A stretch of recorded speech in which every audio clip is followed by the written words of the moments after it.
So, Kevin, we just finished recording our Elite Heat 25, which you guys will have just seen in previous days. Hopefully, you've given it a like, given it a play, all that good stuff.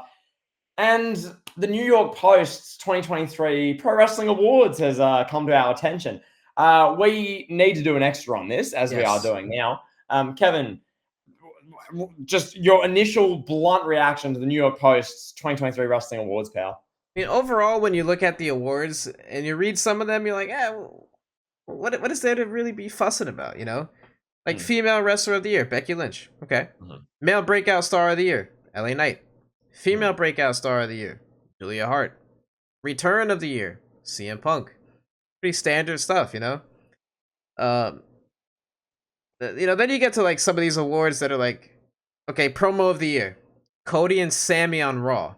You and I both were like, what promo is that exactly? Yeah. Like, of all the great promos that took place this year, right? To Mm. name a few, the Punk Rollins promo. Um, there was man, what Pal. was good, good. I'll jump. I'll take a ball. I mean, you got the tribal court segment, Sami Zayn in Montreal. So that Sami and Cody segment, the New York Post said was the best all year. It wasn't even the best segment that week. Sami in Montreal was like that week. It was better. I look at the Bloodline segments. Roman's 1000 coronation. There was the MSG Bloodline segment, which went for 40 minutes, where Roman's like on his knees with the lay and he low blows Jey Uso. That alone, you mentioned the CM Punk ones. Punk's tribute to the troops promo. That was better. Punk and Rollins, which we deemed segment of the year in our awards. I think LA Knight and Roman Reigns' contract signing was better. That's like 7 off the top of my head. I haven't even written any of this down. That's like 7 right there, Kevin. So go Yeah, I ahead. was thinking of one in AEW that was even better, but I'm struggling. I couldn't remember. Um, I don't know. Whatever. I can't think. If there was an MJF promo that somebody will remind me of that was really great, otherworldly, but yeah. So then to Mm. carry on, so then you have pay-per-view of the year. Forbidden Door 2. Okay. I get it, everybody loves this because it's AEW and New Japan. Like can we take that the rose colored glasses off for a moment and Yeah. put aside the fact that it's AEW and New Japan, that those are the people that are promoting this. And look at what's actually taking place from a pay-per-view Mm. standpoint. Um that just wasn't the best pay-per-view. I don't think. I don't even think that was the best AEW pay-per-view. I think Revolution was better as a card, top to bottom. Yeah. It's not been a great year for AEW pay-per-view. Double or Nothing in particular and Full Gear were pretty meh shows overall. All Out was okay, was pretty good. All In was decent. I'd even say All In was a better show, in my opinion, than Forbidden Door 2. Mm. But Yeah. to me, I mean, it's just, that's another one where it's like WWE has to have that in the bag. Whether you want to give it to WrestleMania, whether you want to give it to Survivor Series, or you want to give it to Backlash and Money in the Bank, just to name a few, like those 4 shows right there, I think are better than anything AEW's done. Mm. WrestleMania had what, 2 5-star matches? When was the last time a WrestleMania had 2 5-star matches? Yeah. Like in Meltzer's ratings, I mean, Taker Sean from 25 was objectively a 5-star match, 5.5, Mm. 6-star match if that's in Japan. I digress on that point. Yeah. Then you've got what, storyline of the year, the Bloodline. I mean, some people might want to argue that. I don't know. I mean, you would probably argue like, but it's still. I mean, Yeah. that's fair. Yeah. But It's one of those ones. It's like I mean, I guess fair. For what they did in the first couple of months, and then what they did in like the middle of the year for that little kind of 2 month block. Fair enough, I guess. As far as what else would be, there's, I mean, the storyline of the year. There are a lot of storylines on their own merits that I genuinely really liked. I thought Brian Danielson MJF's storyline, what they did to build a revolution, that Iron Man match was legitimately really good. That was really well done. You could say Adam Cole and MJF for what they got to do. Obviously, if that didn't have the injury to Adam Cole, that would have been the storyline of the year, I think. yeah, Uh, yeah, I'm naming AEW ones. I'm not just some WWE. I love it, the E-Power. It needs to be WWE option. But I was saying the Bloodline just objectively had the best storyline on the whole. I don't know. It's contentious. It's not like a horrible one, pal, but there are things you could say, I feel yeah. like. Tag team of the year is a bit fishy too. FTR. Mhm. I mean, they are the best tag team in wrestling, like at the moment since the Usos are broken up. Mm. I don't know if there is a better tag team than them. But did they Yeah. have a calendar year in 2023 that's worthy of them being the best tag team of the year? Like Kevin Owens and Sami Zayn, I'd say what they did was really important, even though it was only a few months of the year. I guess you ding him for that, but I don't know. Really, the biggest point of contention is the pay-per-view of the year, isn't it? Like that's really the one where it's Yeah. like what?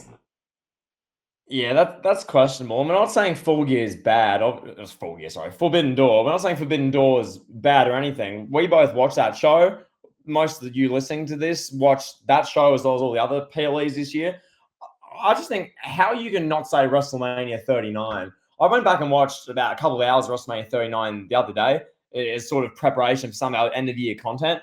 And I was just blown away. I mean, the pay-per-view's theme song alone, great theme song. The set, the WrestleMania set this year, unbelievable. You had 75, 80,000 people in the stadium both nights. Crowd was engaged pretty much both nights the whole way through. 2 5-star matches. That's not even to mention Seth Rollins, Logan Paul, how great the entrances were, Dom versus Ray, how great that was, the Cody Roman main event, biggest WrestleMania main event, and most, I guess, well done since at least once in a lifetime. So much to like, so much was well done. Celebrity, it had it all, this WrestleMania. Forbidden Door, you look at that card and you go, okay, you've got MJF's facing Hiroshi Tanahashi randomly to open the show in just like a match. Cool. Not to slight either. One's a legend, one's going to be a legend in their own right, but okay. And then you have CM Punk versus Satoshi Kojima, just second on the show, which is a bit interesting. Like, you look at now, CM Punk will be main eventing WrestleMania 40 in a heated blood feud against Seth Rollins. And his input here is second on the card. Oh, Owen Hart Cup Pal, he's facing Kojima. And it's like, okay, sure. And we're not citing Forbidden Doors matches. It's just some of the matches like, oh, he's facing him, or okay. That show was also, I just want to say this, that show was also like 6 hours long, bro. Yeah. Like, go ahead. This is the big thing. Yeah, on paper, you look at it and go, oh, well, what could you say negatively there?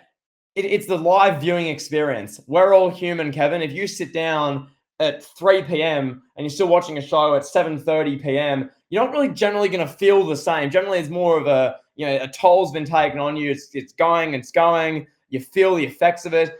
Too long. That was my feeling. Bryan and Okada went 10, 12 minutes too long. Anyway, so that's that one, Kevin. That, I think, I agree, that's the worst one. And then I'll just double down. That promo of the year one, segment of the year, that wasn't even the best segment of that week, let alone that month, let alone that, the year. It wasn't a top 10 segment of the year. It was a good promo, sure. Cody was like, look, I don't have much stock in you and Roman as much because I'm facing the winner regardless. I won the Rumble. And Sami Zayn's like getting all nervous. He's expressing his anxiety. I've been backstage with the Bloodline. I know how they work. Like they find a way to win. I'm scared. I'm gonna beat Roman regardless. And Cody's like, get him, beat his ass. Like, that was the segment. It wasn't the best segment, best promo of the year. I don't know what kind of rose-tinted glasses you're looking at. There's 15 segments better. But nonetheless, Kevin, those are my big gripes. Anything else from you on this? Well, yeah, like, we're kind of nitpicking here because the awards overall were pretty good. Like, I'll say that. They did a pretty solid job. But man, that segment of the year / promo of the year, that is, ooh, man, horrendous. Like, you do a good job pretty much overall. Yeah. And then you pick a random, not even random, I wouldn't say random, but like a decent, like, good Cody and Sammy's segment that, if any of the other segments that we talked about didn't happen, then yeah, that would be segment of the year, sure. But I don't know, like that, like, when we're looking at 2023, are we going to be looking back at that Cody and Sami Zayn promo and like, whoa, that was the best promo of the year? Probably not. Do you want to touch on Goldberg just for a moment? I'd love to. Yeah, pal. Yeah, so Goldberg basically called Vince McMahon a POS for not giving him a retirement tour after he put over Roman Reigns. When did he put over Roman Reigns, first of all? When was that? I forgot when that happened. Oh, that was... Oh, my God. That was in the pandemic. No, that was Drew McIntyre when it was empty arena.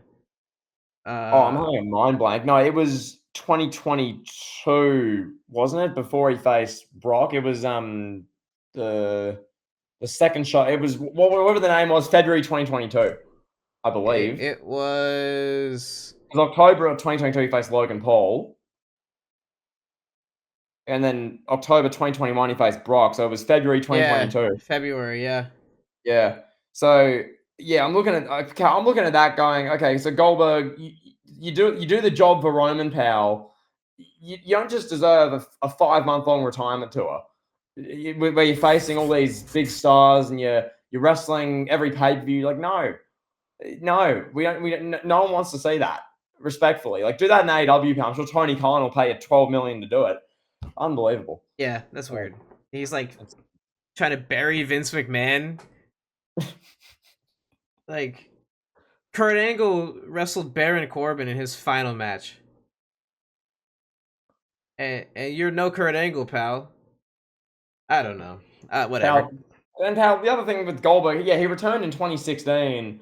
Has had a number of, I guess we'll say, controversial booking decisions and matches he's been involved in with The Fiend. And I mean, there's stuff with Brock and all this, Roman and yada yada. And then, so it comes in 2016 and now it's 2022 here.